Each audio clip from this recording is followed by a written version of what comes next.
E enfim, chegou minha aula favorita. Hoje a gente vai falar sobre práticas colaborativas.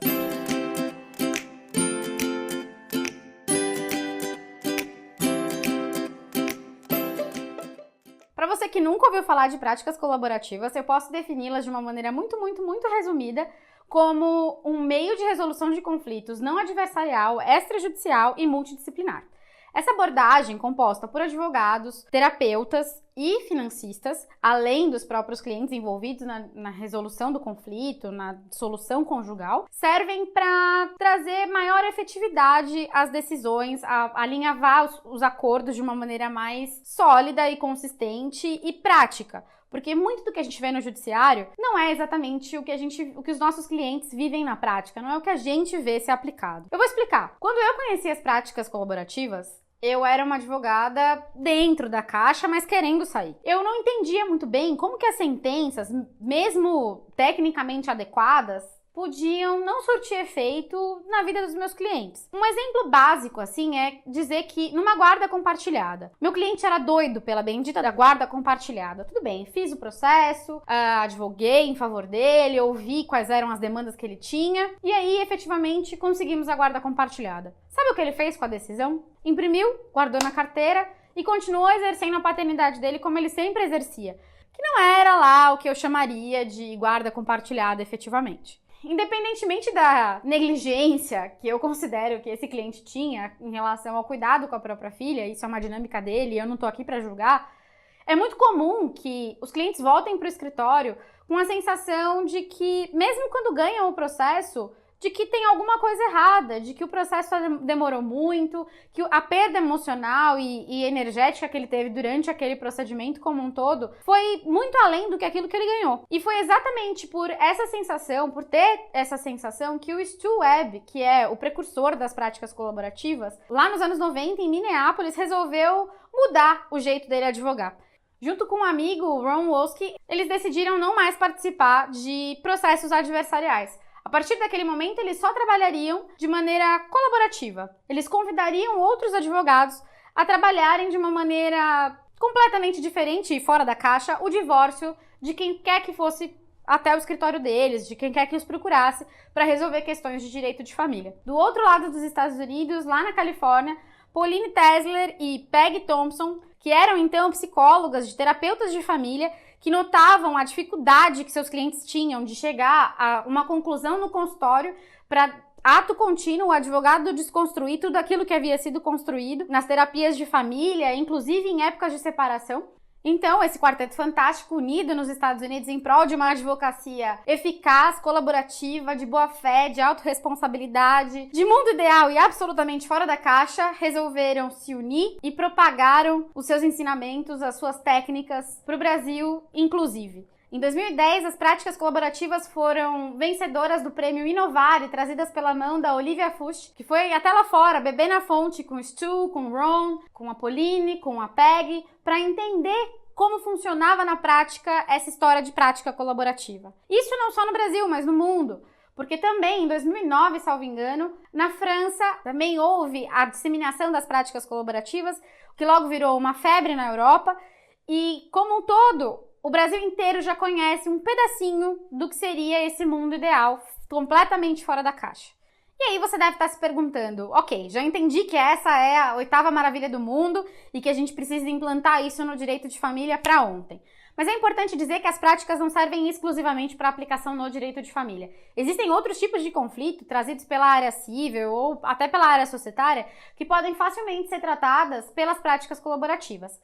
O que são elas, então? As práticas estão resumidas num modus operandi pautado em ética, boa-fé e transparência. E, principalmente, colaboratividade. Todo mundo que está ali inserido naquele processo, sejam eles advogados ou terapeutas, já que existe uma preocupação muito grande com a questão emocional das pessoas que estão envolvidas, ou até mesmo um financista, que está ali representando um neutro, alguém que vai analisar o patrimônio e as contas dessa família na intenção de encontrar a real necessidade e promover a readequação financeira dessa família nesse novo corte, nessa nova fotografia, que não necessariamente precisa ser uma foto rasgada ou uma foto com má iluminação, pode ser uma fotografia tão bonita quanto era enquanto as pessoas estavam casadas. E Apaixonados por essa ideia e vendo que isso rendia frutos incríveis, a disseminação das práticas colaborativas começou a acontecer. Aqui no Brasil já são mais de 15 capacitações, se eu não me engano. Eu fiz parte da 8ª, que foi realizada aqui em São Paulo, e sou extremamente orgulhosa de dizer que me considero uma advogada colaborativa e fora da caixa,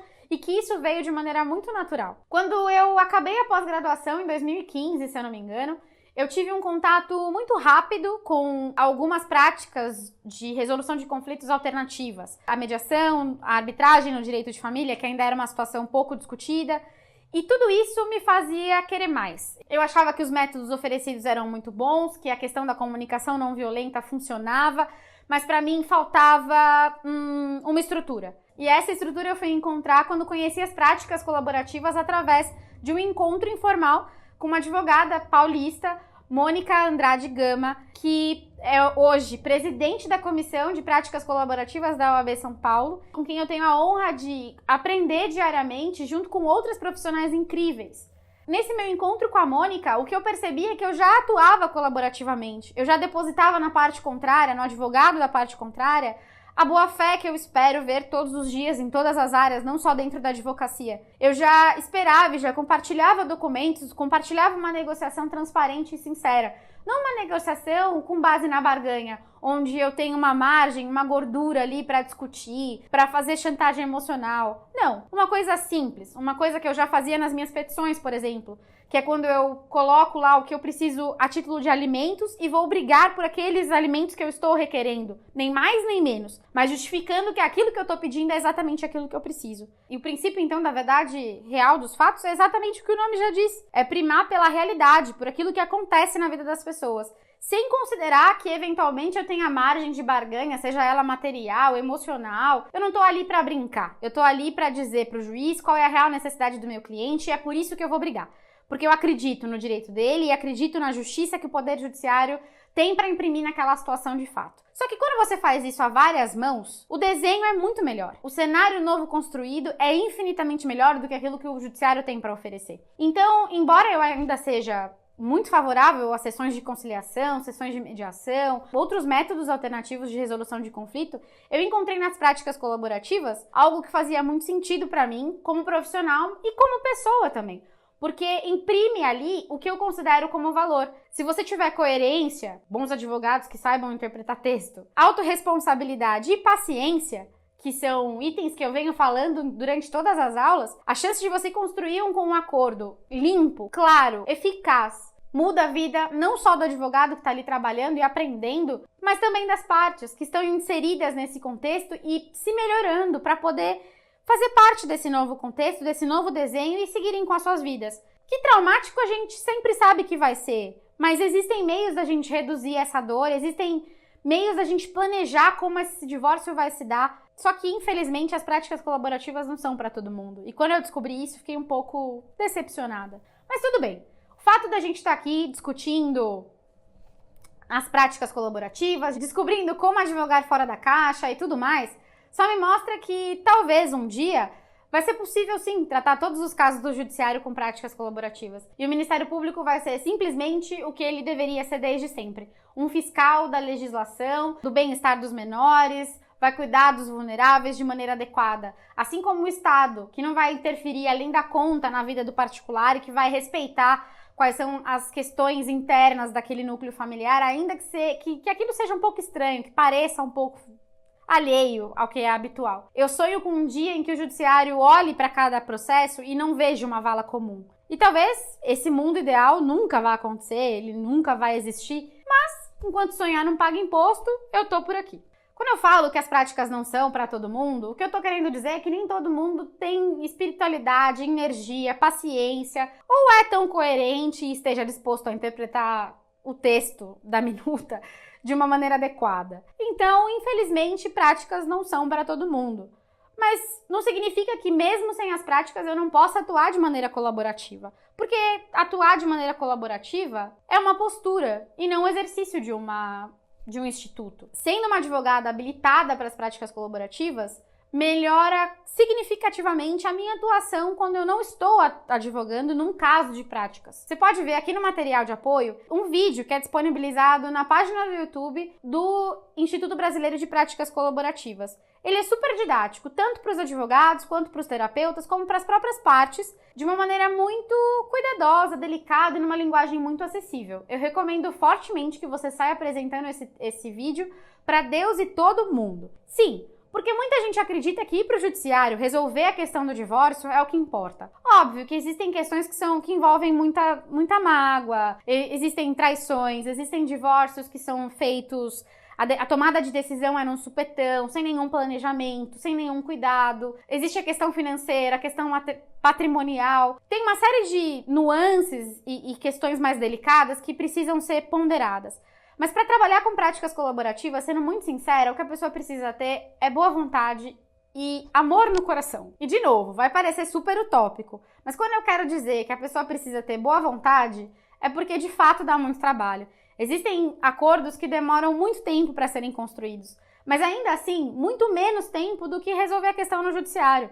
Um acordo em práticas colaborativas leva em torno de 1 ano, 2, para ser alinhavado. No judiciário, se a gente for discutir isso de uma maneira beligerante, uma questão de partilha pode durar 10 anos, por exemplo. Pelo menos essa é a realidade paulista. Demora muito para resolver porque tem uma série de questões que precisam ser analisadas, existe uma série de perícias que precisam ser requisitadas, e nem sempre a demanda de profissionais das quais o fórum tem ali é suficiente para dar conta. Até porque as práticas colaborativas, elas pretendem que não só as pessoas envolvidas, mas os profissionais todos apresentem uma mudança de paradigma social. Que eles entendam que a nova advocacia não é mais adversarial, mas que ela prima pelo resultado e não pela bagunça que é o processo. Não pela demora, pelas perícias, pela falta de profissionais capacitados e pela falta de entrega mesmo das pessoas. Muitas vezes o processo é a única coisa que ainda resta de vínculo com a outra parte. E por uma questão emocional mal resolvida, por uma necessidade de ser ouvida, de atenção, ou qualquer que seja a necessidade da parte, isso vai se prolongando. Vai desgastando mais ainda a relação, vai piorando o que tem qualquer condição de melhora. E aí, depois de um bombardeio de ações no judiciário, a relação de fato se rompe sem nenhuma possibilidade de voltar atrás. Isso é extremamente prejudicial para as relações parentais, principalmente.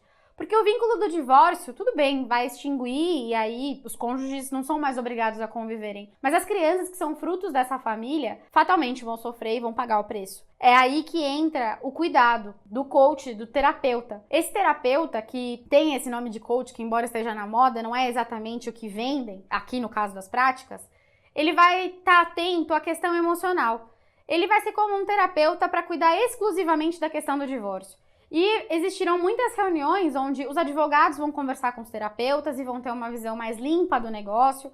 Os terapeutas vão conversar com as partes vão conversar com os advogados. E os medos vão sendo trazidos, a questão material vai sendo colocada, o financista vai analisar a receita, a despesa dessa casa, como fica isso tendo que um lar se desdobrar em 2, porque agora as pessoas não residem mais na mesma casa. Tem uma série de questões que as práticas podem auxiliar, não porque elas são a ferramenta mágica, mas porque elas possibilitam um diálogo diferenciado. Um diálogo pautado em transparência, em honestidade, numa postura diferenciada para dentro do judiciário, mas para a vida real também. Bom, você deve estar pensando, ok, as práticas colaborativas estão sendo vendidas pela Lívia como suprassumo da advocacia fora da caixa, mas na vida real ninguém faz isso. Ninguém usa essa bagaça, ninguém conhece, ninguém nunca ouviu falar. E é tudo uma realidade paralela. Falando em realidade paralela, eu vou imaginar que você goste dos filmes da franquia Marvel dos Vingadores. E que dentro dessa franquia você conheça um super-herói que é o Homem de Ferro. E o Homem de Ferro, ele é, enfim, casado ali na franquia com a Pepper Potts. E a Pepper Potts na vida real é a atriz Gwyneth Paltrow, que há um tempo atrás era casada com o vocalista da banda Coldplay, Chris Martin. Pois é. Há um tempo atrás, eles foram capas de jornal de algumas revistas e eles deram a notícia de que estavam se divorciando há cerca de 2 anos e meio. E ninguém nunca desconfiou. Perguntaram então a Gwyneth como se deu essa construção desse divórcio, essa decisão. Gwyneth Paltrow simplesmente respondeu que eles optaram pelas práticas colaborativas porque era o que fazia mais sentido para a vida real deles. E aí, para comemorar o término do divórcio, que foi um sucesso, ela, o Chris e os filhos foram passar férias juntos com o dinheiro que eles economizaram do que eles gastariam numa demanda judicial, onde todo mundo ficaria, além de pobre não, né? Mas além de descapitalizado, bem infeliz. Pois é, o sucesso do divórcio da Gwyneth Paltrow com o Chris Martin é devido às práticas colaborativas. Mas eles não são o único caso. Existem muitos outros e existem outros em todos os lugares do mundo. No Brasil, inclusive. Nenhum famoso, é verdade. Mas esse caso é bastante emblemático, porque eles começaram a usar as práticas colaborativas ainda há muito tempo atrás, onde elas nem eram tão divulgadas assim no mundo todo. O fato do divórcio deles ter virado cena de cinema e tabloides e tudo mais, fez com que as práticas indiretamente levassem a responsabilidade por divórcios de sucesso. E a partir daí, a procura nos Estados Unidos aumentou significativamente. Mas, voltando para a vida real e deixando o Iron Man, a Pepper Potts e as músicas do Coldplay para lá, em 2017, o Instituto Brasileiro de Práticas Colaborativas fez o primeiro congresso do Instituto, divulgando as práticas colaborativas aqui e trazendo, importando dos Estados Unidos, os nossos queridos Stu Webb e Ron Ruski para conhecer o Brasil e se encantar pelo Rio de Janeiro, mas também para comemorar os 40 anos de divórcio no Brasil, com uma abordagem completamente diferente do que a gente viu até aqui. Nessa oportunidade, inclusive, eu tive a honra de encontrar tanto com o Ron quanto com o Stu e ganhei até autógrafo no livro que a gente tem utilizado para ser o equivalente ao nosso Código de Processo Civil do direito colaborativo. E aí eu tenho até, olha, o autógrafo dos dois. São dois queridos, eu amo de paixão. O Stu é um velhinho super fofo e que tem ali todo um gingado, todo um sorriso comovente e que acredita de fato no que faz. E eu acho que advogar fora da caixa é bem isso, é acreditar naquilo que a gente tem para deixar para o mundo, acreditar no legado que a gente tem para oferecer e mais que isso, é fazer a diferença na vida das pessoas, ainda que elas não tenham noção do que isso significa. As práticas colaborativas, que estão sendo vendidas aqui por mim como a galinha dos ovos de ouro, dos problemas sociais e tudo mais, na verdade, trazem um comportamento que eu admiro muito e encontrei nas práticas apenas a ferramenta para exercer na minha profissão, que é agir com probidade. Isso está lá no Código de Ética da OAB, a gente tem meios e meios de resolução alternativa de conflito.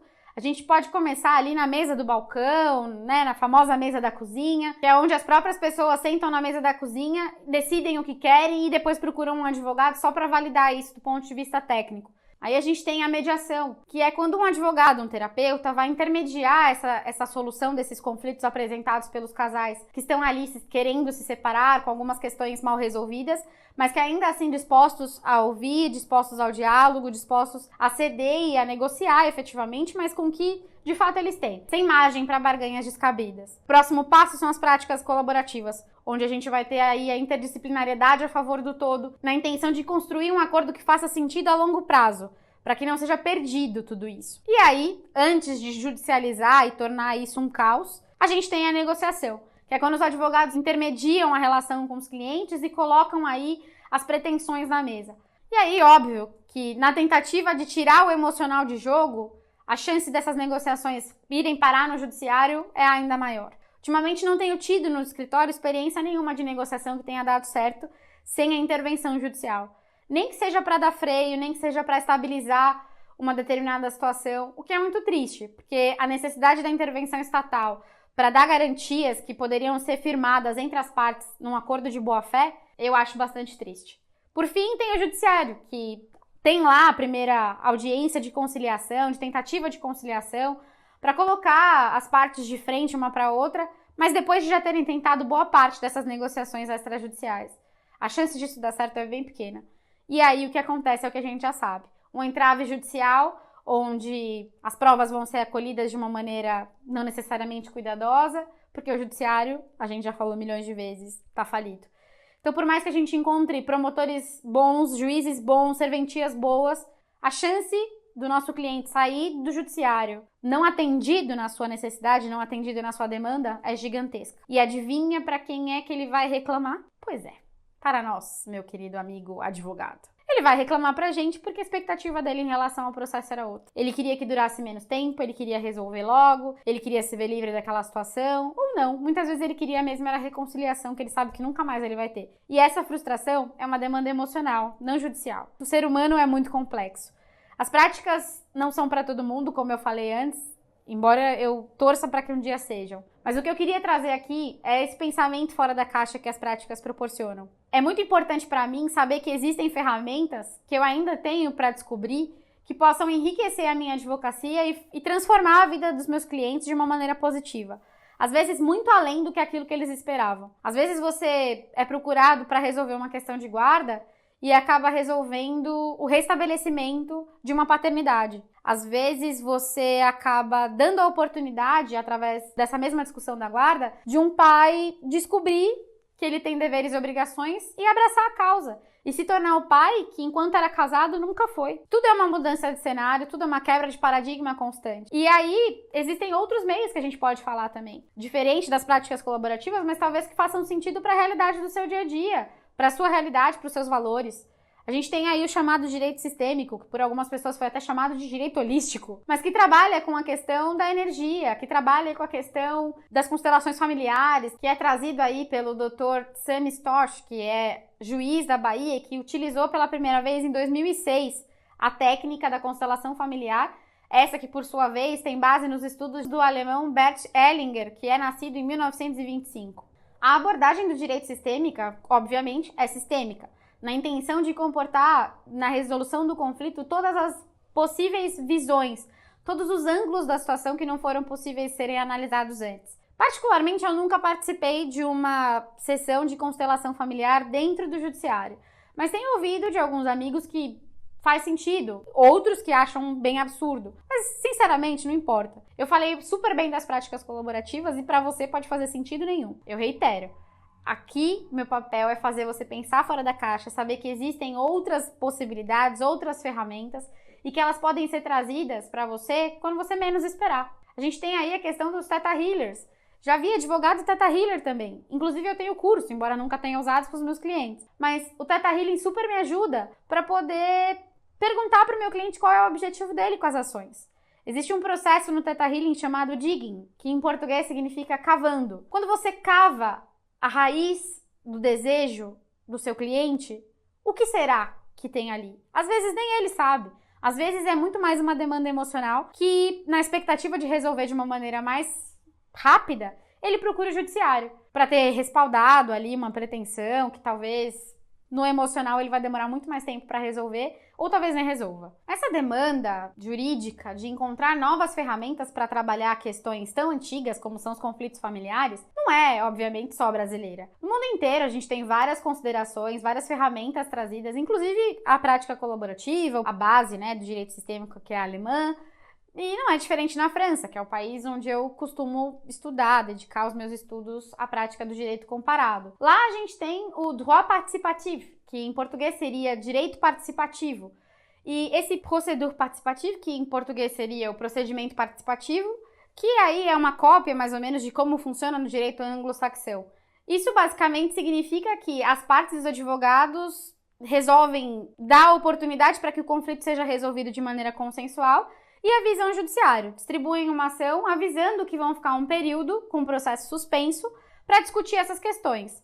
Feita ali a minuta, discutido pelo tempo estabelecido, volta-se para o judiciário, o que foi resolvido requer sua homologação, o que não vai então encarar um processo litigioso para ser discutido, enfim, de maneira judicial, de acordo com a legislação francesa. A questão então é como a gente pode usar isso no direito brasileiro. Particularmente, eu já tive a experiência de entrar com uma ação exatamente nesses mesmos termos, na intenção de ganhar tempo e trazer segurança para minha cliente, no sentido de que ela teria ali validado um pré-acordo judicial, um acordo de cavalheiros, ainda que não homologado, e que infelizmente não deu certo, porque a parte contrária, num determinado momento, se irritou e quis partir direto para o litígio, cada um assistido pelo seu advogado.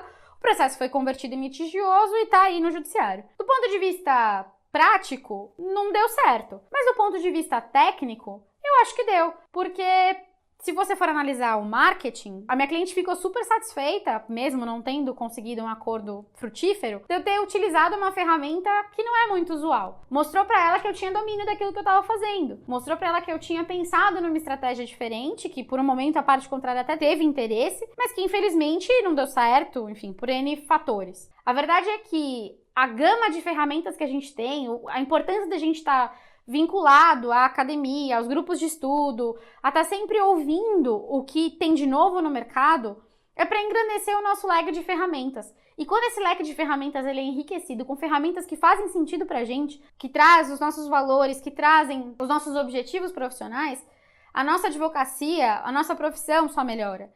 E que isso aconteça em larga escala. É por isso que eu nunca vou deixar de agradecer por vocês estarem aqui, ouvindo todas essas aulas, e estando dispostos a pensar fora da caixa. Porque eu sei que é um exercício diário, super difícil, porque a gente ainda vive num mundo truncado, mas o futuro do mundo é colaborativo. Bom, essa aula então vai chegando ao fim, e eu espero que ela tenha feito a diferença para você de alguma maneira.